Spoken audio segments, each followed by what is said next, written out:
जय हिंद साथियों, एक बार फिर से आप सभी का हमारे चैनल में स्वागत है। आज की क्लास में हम एसएससी जीडी और आरपीएफ कांस्टेबल के एग्जाम को ध्यान में रखते हुए जीके के प्रैक्टिस सेट नंबर 25 को सॉल्व करेंगे।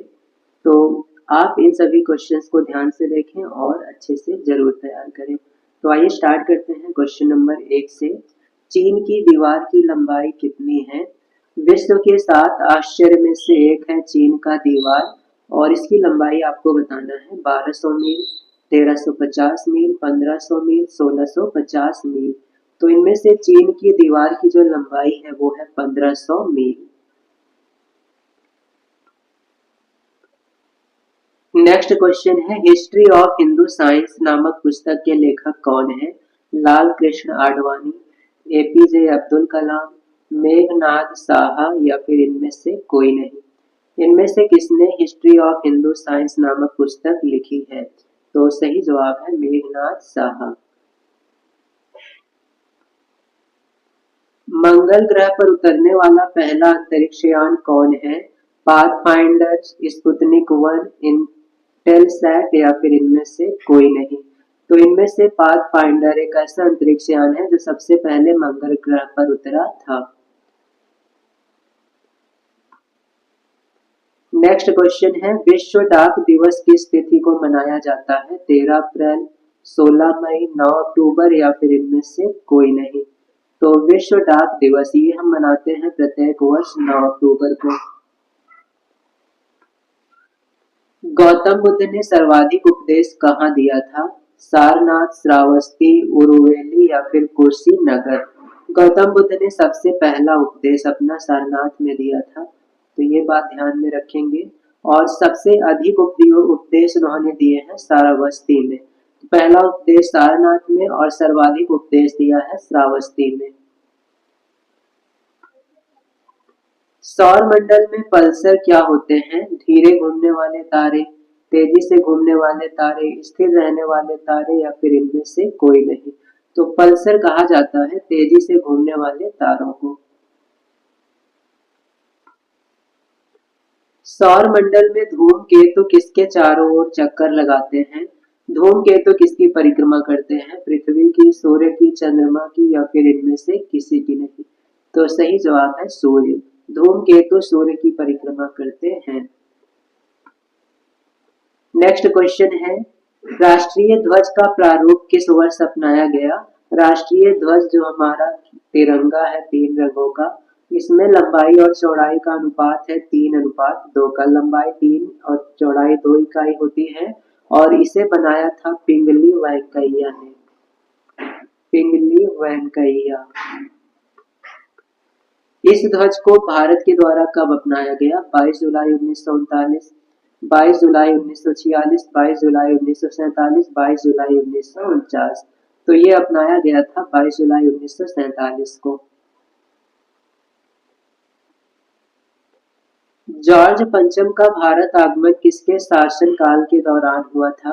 Lord Dufferin, lord Dalhousie, lord Hardinge द्वितीय या फिर इनमें से कोई नहीं।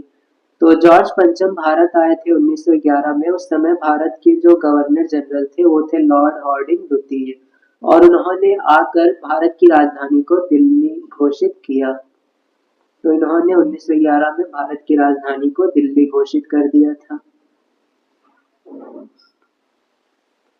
कवास गैस विद्युत परियोजना किस राज्य में स्थित है? गुजरात, असम, उत्तर प्रदेश, राजस्थान। इनमें से किस राज्य में कवास गैस विद्युत परियोजना स्थित है? तो सही जवाब है गुजरात में। किसके शासनकाल के समय भारत में भारतीय राष्ट्रीय कांग्रेस की स्थापना की गई? भारतीय राष्ट्रीय कांग्रेस की स्थापना हुई थी 1885 में ए.ओ. ह्यूम के द्वारा। तो ए.ओ. ह्यूम ने भारतीय राष्ट्रीय कांग्रेस की स्थापना बम्बई में की थी। तो ये स्थापना हुई है मुंबई में। इस समय भारत के गवर्नर जनरल कौन थे? Lord Dufferin, lord Dalhousie, Lord Ripon या फिर इनमें से कोई नहीं। तो इस समय भारत के जो गवर्नर जनरल हैं वो थे लॉर्ड डफरिन। सही जवाब हो जाएगा ऑप्शन का। ब्रिटेन के सम्राट भारत किस वर्ष आए? तो यहाँ पर जॉर्ज पंचम की बात हो रही है। जॉर्ज पंचम ब्रिटेन के सम्राट थे और ये भारत किस वर्ष आए थे? तो ये क्वेश्चन अभी हमने सॉल्व किया है।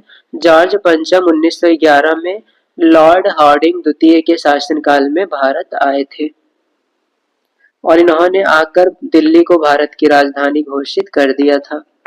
तो ये कुछ पॉइंट्स आप ध्यान में रखेंगे। नेक्स्ट क्वेश्चन है, लाल रुधिर कोशिका का जीवन काल कितने दिनों का होता है? 60 दिन, 120 दिन, 90 दिन, 125 दिन।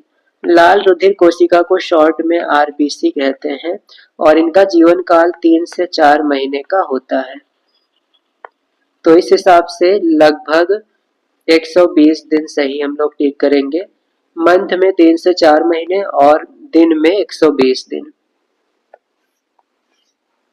मैसूर का शेर किसे कहा जाता है? टीपू सुल्तान को, हैदर अली को, महमूद खान को, मलिक अंबर को।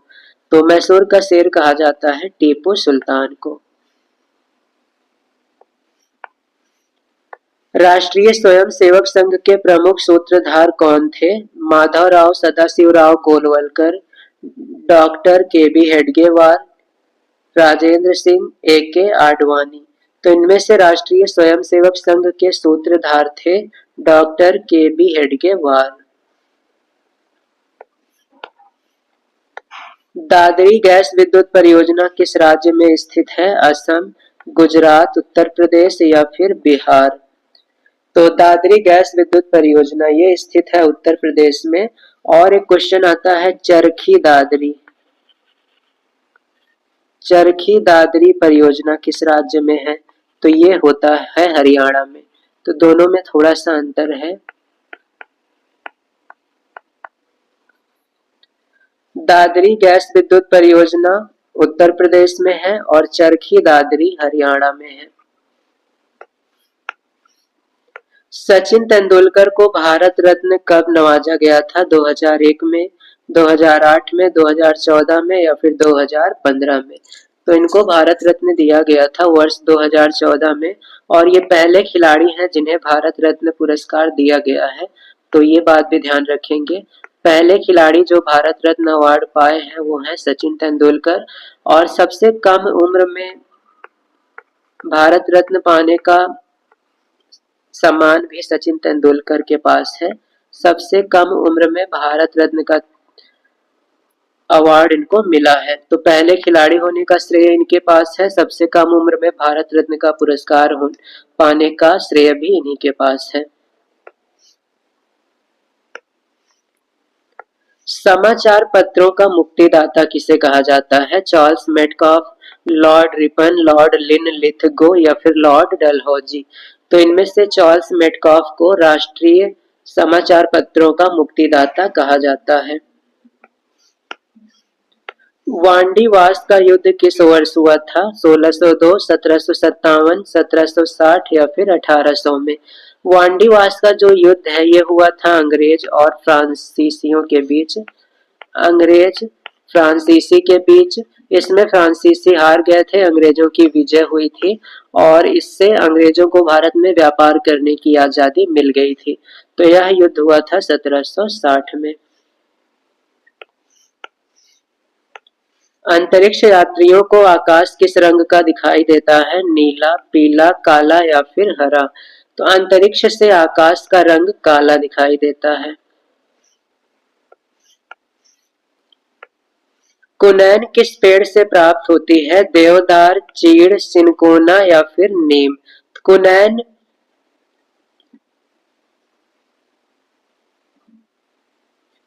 कुनैन जो है ये मलेरिया की दवा है जो कि सिनकोना पौधे की छाल से बनाई जाती है।